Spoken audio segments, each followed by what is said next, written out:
Good evening. A major drug trafficking network has just been uncovered in Mexico with large quantities of illegal substances being traded through sophisticated underground channels. Suspicions suggest this new type of drug is made from certain ingredients found in cold medicine, though police have yet to pinpoint the exact components.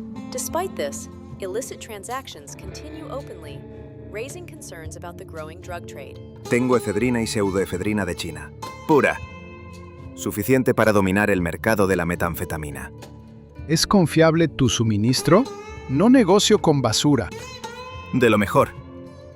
Dime cuánto quieres, yo te lo consigo. Mi red puede moverlo a través de la frontera con Estados Unidos. Pero quiero más. MDMA, THC y túneles para cruzar la línea. Yo me encargo de los químicos y el dinero. Tú de la producción y el transporte. Tenemos que esconder la lana. Montaré un negocio legítimo.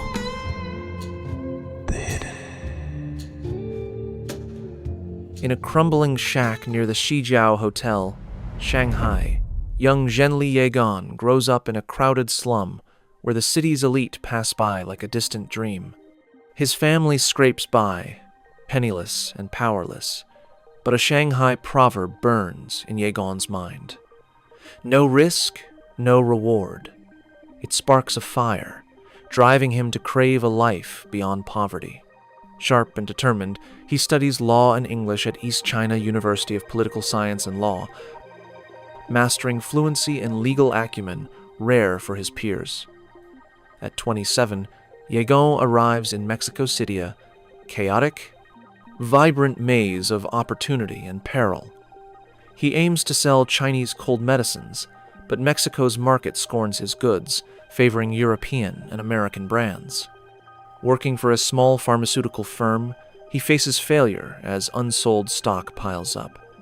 Undeterred, he adapts, dabbling in clothing and small goods, but success eludes him. Then he meets Luigi, a Mexican-Chinese woman who becomes his anchor, teaching him the language and culture. They marry, and her support proves vital in his struggle to carve a place in this foreign land. Mexico in the 1990s reeks of corruption and lacks oversight.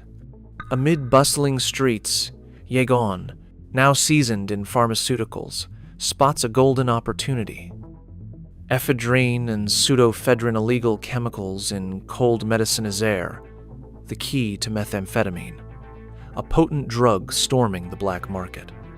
In secret labs scattered across Baja California, Jalisco, Guerrero, and Michoacán, Mexican cartels use complex methods like red phosphorus and birch to transform these chemicals into methamphetamine with over 80% purity, far surpassing the US's 48%. These super labs, churning out hundreds of pounds weekly, supplies 70 to 90% of America's meth, reaching as far as Hong Kong and Australia.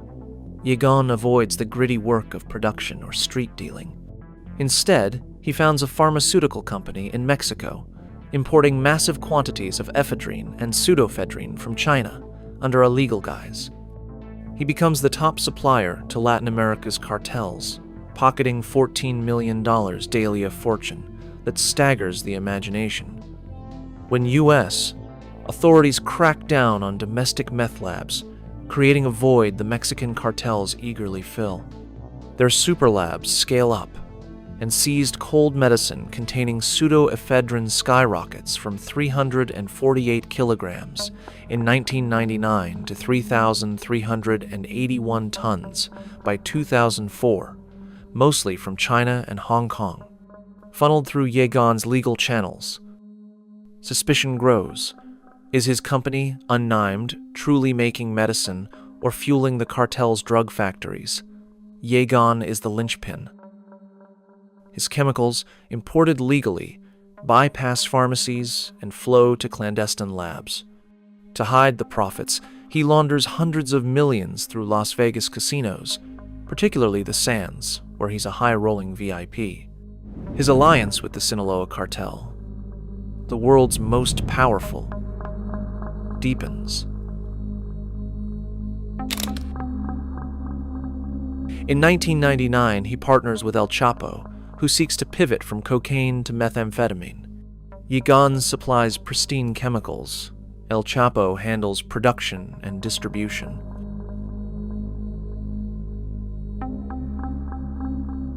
Their partnership ignites the North American meth market, expanding to MDMA and THL, leaving a trail of smuggling and violence.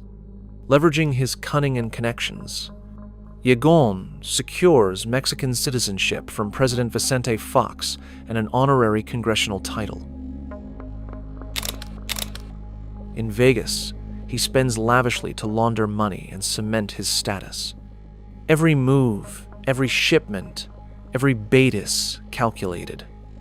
Many years later, Mexican audits find no clear wrongdoing. But when Unnime's import license expires in 2005, cracks appear.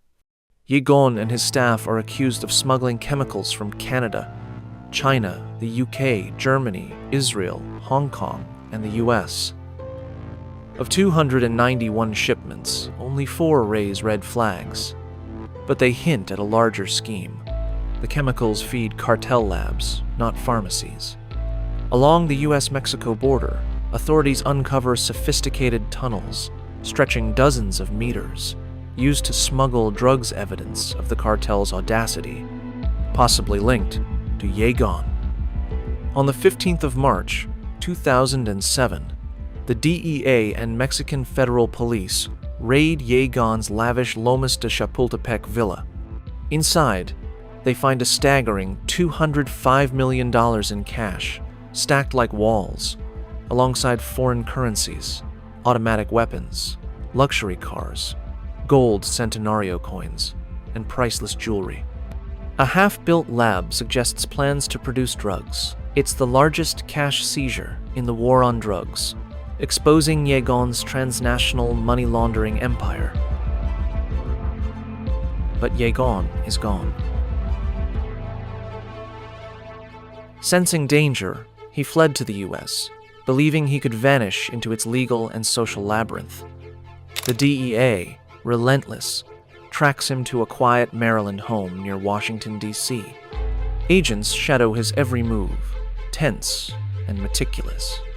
One day, at a Chinese restaurant in Wheaton, they strike. Yegon is cuffed mid-meal, unable to resist. His home is searched, yielding more evidence. In Las Vegas, accomplice Michelle Wong is also arrested. From late 2005 to March 2007, Yegon allegedly supplied meth precursors to Mexico, knowing they'd be smuggled into the US. He didn't cook or sell drugs, but his chemicals powered a cartel empire, scarring North America. In Washington, D.C., Yegon's trial stalls. Key witnesses retract statements or lose credibility. Mexican evidence can't be verified. By 2009, U.S. prosecutors dropped the case, leaving a lingering question. Were the charges airtight? Yegon and his lawyers insist he's a legitimate businessman, not a drug lord. The $205 million, he claims, belonged to Mexican officials who forced him to hold it under threat. Cooperate, or your throat's cut. Y enséñame 2 maletas. Yo abrí uno, es lleno de dinero, a 100 billetes. Y luego dice, ¿copela o cuellos? His defense exposes deep corruption within Mexico's government. The story darkens. 2 Mexican federal agents involved in the villa raid are found dead in Guerrero, their bodies bearing brutal, wounds-likely cartel retaliation. Their deaths underscore the terrifying reach of the criminal network tied to Yegon. After years of legal battles, Yegon's appeals fail. In October 2016, he's extradited to Mexico to face charges on his adopted homeland's soil. The case churns on, mired in mystery over the cash and conflicting testimonies. As the years pass, Yegon's fate remains shrouded in mystery. Is he languishing behind bars in a Mexican prison, or has his cunning secured a hidden empire, quietly pulling strings through whispered bribes?